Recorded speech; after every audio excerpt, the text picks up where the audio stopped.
बहुत पहले अरब के बीचों बीच मक्का नाम का एक शहर बसा हुआ था।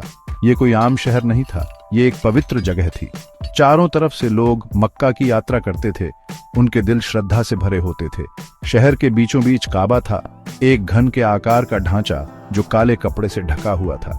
यह तीर्थयात्रा का स्थान था, एक ऐसी दुनिया में आस्था का प्रकाश स्तंभ जो अक्सर कठिनाई और अनिश्चितता से परिभाषित होती थी।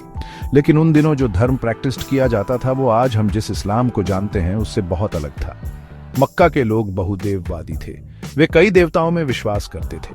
काबा के अंदर और उसके आसपास 365 मूर्तियां थीं, हर एक अलग देवता का प्रतिनिधित्व करती थी। ये मूर्तियां लकड़ी या पत्थर से बड़ी ही इंट्रिकेटली तराशी गई थीं। उनकी उपस्थिति उन मान्यताओं का प्रमाण थी जो उनके जीवन को नियंत्रित करती थी। लोग इन मूर्तियों को प्रार्थना और बलिदान चढ़ाते थे, उनका आशीर्वाद और सुरक्षा चाहते थे। मक्का में जीवन व्यापार आदिवासी निष्ठा और निश्चित रूप से इन मूर्तियों की पूजा के इर्द गिर्द घूमता था। मक्का में सबसे शक्तिशाली कबीला कुरैश था। वे काबा के संरक्षक थे, पवित्र स्थल के रखरखाव और तीर्थयात्रा व्यापार के प्रबंधन के लिए जिम्मेदार थे। कुरैश को अपनी विरासत और काबा के रक्षक के रूप में अपनी भूमिका पर गर्व था। वे पारंपरिक तरीकों, पीढ़ियों से चली आ रही रस्मों में डीपली इन्वेस्टेड थे। उन्हें क्या पता था कि एक गहरा बदलाव होने वाला है, एक ऐसा बदलाव जो उनकी मान्यताओं की नींव को चुनौती देगा और मक्का की नियति को हमेशा के लिए बदल देगा। मूर्तियों को खुश करने के लिए चढ़ाए गए ऑफरिंग से हवा धूप से भर गई थी। परंपराएं गहरी थीं, मक्का में जीवन के हर पहलू को आकार देती थी, लेकिन सतह के नीचे बेचैनी की भावना बढ़ रही थी। कई लोग पूजा के शुद्ध रूप, एक ऐसे विश्वास के लिए तरस रहे थे जो मूर्ति पूजा की सीमाओं से परे हो। वे अपने से बड़ी किसी चीज, एक ऐसी दिव्य शक्ति के साथ संबंध के लिए तरस रहे थे जो सच्चा मार्गदर्शन और सांत्वना प्रदान कर सके। 570 ईस्वी में मक्का की बसलिंग सड़कों के बीच एक बच्चे का जन्म हुआ जिसने इतिहास के कोर्स को हमेशा के लिए बदल दिया। उनका नाम मोहम्मद था और वे काबा के संरक्षक शक्तिशाली कुरैश कबीले में पैदा हुए थे। उनका प्रारंभिक जीवन त्रासदी और कठिनाई दोनों से भरा था। कम उम्र में अनाथ हो गए। उनका पालन पोषण उनके प्यारे चाचा अब्बू तालिब ने किया। युवा अनाथ के लिए जीवन आसान नहीं था। उन्होंने एक चरवाहे के रूप में काम किया, कठोर रेगिस्तानी वातावरण में झुंडों की देखभाल की। एकांत ने चिंतन के लिए, उनके आसपास की दुनिया और अपने लोगों के रीति रिवाजों पर विचार करने के लिए पर्याप्त समय प्रदान किया। एक युवा लड़के के रूप में भी मोहम्मद में एक विचारशील स्वभाव और नैतिकता की एक मजबूत भावना थी। वे अपनी ईमानदारी, सत्यनिष्ठा और करुणा के लिए जाने जाते थे। जैसे जैसे मोहम्मद बड़े होते गए, वे मक्का के समाज में व्याप्त मूर्ति पूजा से परेशान होते गए। उन्होंने निर्जीव वस्तुओं की पूजा करने के प्रैक्टिस पर सवाल उठाया। ऐसे रिचुअल्स में एक गहरा खालीपन महसूस किया। वे परमात्मा की गहरी समझ, एक उच्च शक्ति के साथ संबंध के लिए तरस रहे थे जो मूर्तियों की सीमाओं से परे हो। ईमानदारी और भरोसेमंदता के लिए उनकी प्रतिष्ठा ने उन्हें अल सादिक, सच्चा, और अल अमीन, भरोसेमंद उपनाम दिया। वे अक्सर पास के पहाड़ों में एकांत की तलाश करते थे, अपने लोगों की स्थिति और परमात्मा के स्वरूप पर विचार करते थे। चिंतन की ये अवधि उनके डेस्टिनी को आकार देने और उनके प्रोफेटिक मिशन की नींव रखने में महत्वपूर्ण साबित होगी। जब मोहम्मद 40 वर्ष की आयु में पहुंचे तो एक प्रोफाउंड अनुभव ने उनके जीवन को हमेशा के लिए बदल दिया। उन्हें फरिश्ता जिब्राइल के माध्यम से भगवान से अपना पहला रहस्योद्घाटन प्राप्त हुआ। इसने उनके प्रोफेटिक मिशन की शुरुआत और इस्लाम के जन्म को चिह्नित किया। संदेश सरल लेकिन गहरा था। केवल एक ही भगवान है, अल्लाह, और मोहम्मद उसके रसूल है। एक ईश्वर की इच्छा के आगे समर्पण करने, एकेश्वरवाद के संदेश ने मक्का के समाज की नींव को हिला दिया। लोग कई मूर्तियों की पूजा करने के आदी थे, जिनमें से प्रत्येक जीवन या प्रकृति के एक अलग पहलू का प्रतिनिधित्व करती थी। एक एकल सर्वशक्तिशाली ईश्वर के विचार ने उनकी गहरी मान्यताओं को चुनौती दी और स्थापित व्यवस्था को खतरे में डाल दिया।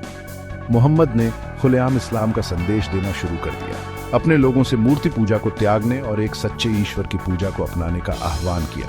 उन्होंने मक्का के समाज में व्याप्त अन्याय और असमानता के खिलाफ आवाज उठाई, करुणा, दान और सामाजिक न्याय के महत्व पर जोर दिया।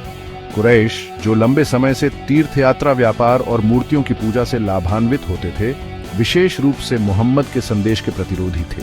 उन्होंने उसे अपने आर्थिक हितों और अपनी सामाजिक स्थिति के लिए खतरा माना। उन्होंने उसका मजाक उड़ाया उसकी शिक्षाओं का उपहास किया और उसके अनुयायियों को सताया, उसे चुप कराने और इस नए विश्वास की लपटों को बुझाने की उम्मीद में। लेकिन विरोध के बावजूद मोहम्मद का एकेश्वरवाद का संदेश लोगों के साथ प्रतिध्वनित हुआ, विशेष रूप से गरीब और हाशिए पर रहने वालों के साथ, जिन्होंने उसकी शिक्षाओं में सांत्वना और आशा पाई। 624 ईस्वी में हुआ बदर का युद्ध प्रारंभिक इस्लामी इतिहास में एक महत्वपूर्ण क्षण था। संख्या में कम होने के बावजूद मोहम्मद के नेतृत्व में मुसलमान विजयी हुए, इस क्षेत्र में अपनी स्थिति मजबूत की। इस जीत को ईश्वरीय कृपा के संकेत के रूप में देखा गया और इससे मोहम्मद के अनुयायियों का मनोबल बहुत बढ़ा। हालांकि 625 ईस्वी में बाद के उहुद के युद्ध ने एक अलग परिणाम प्रस्तुत किया। हालांकि शुरू में मुसलमानों का पलड़ा भारी था, लेकिन अनुशासनहीनता के कारण एक बड़ा झटका लगा। मक्का की सेनाएं फिर से संगठित होने और पलटवार करने में कामयाब रहीं, जिससे मुस्लिम सेना को भारी नुकसान हुआ। इसके बावजूद मोहम्मद और उनके अनुयायियों का लचीलापन और विश्वास अडिग रहा, जिससे भविष्य के टकराव और अंततः इस्लामी राज्य के कंसोलिडेशन का मंच तैयार हुआ। हिजरत के 6ठे वर्ष में एक महत्वपूर्ण घटना घटी, हुदैबिया की संधि। इस संधि ने प्रारंभिक इस्लाम के इतिहास में एक महत्वपूर्ण क्षण को चिह्नित किया, जिसने मुसलमानों और मक्का के कुरैश के बीच 10 साल के ट्रूस की स्थापना की। इस समझौते ने मुसलमानों को अगले वर्ष तीर्थ यात्रा करने की अनुमति दी और सापेक्ष शांति की अवधि को बढ़ावा दिया, जो इस्लाम के प्रसार के लिए महत्वपूर्ण था। हिजरत के 8वें वर्ष तक कुरैश ने संधि तोड़ दी, जिससे एक निर्णायक क्षण आया। पैगंबर मोहम्मद 10,000 की सेना का नेतृत्व करते हुए मक्का की ओर बढ़े। उल्लेखनीय रूप से शहर को बिना रक्तपात के ले लिया गया, क्योंकि मक्का वालों ने शांतिपूर्वक आत्मसमर्पण कर दिया। इस घटना को मक्का की रक्तहीन विजय के रूप में जाना जाता है, जो पैगंबर के दया और सुलह पर जोर को दर्शाती है। मक्का में प्रवेश करने पर पैगंबर मोहम्मद सीधे काबा गए। उन्होंने मूर्तियों को हटा दिया और ईश्वर की एकता की घोषणा की। इस्लाम के मुख्य सिद्धांत एकेश्वरवाद की पुष्टि की। इस अधिनियम ने मक्का में बहुदेववाद पर एकेश्वरवाद की विजय का प्रतीक किया, शहर को इस्लाम के आध्यात्मिक केंद्र में बदल दिया।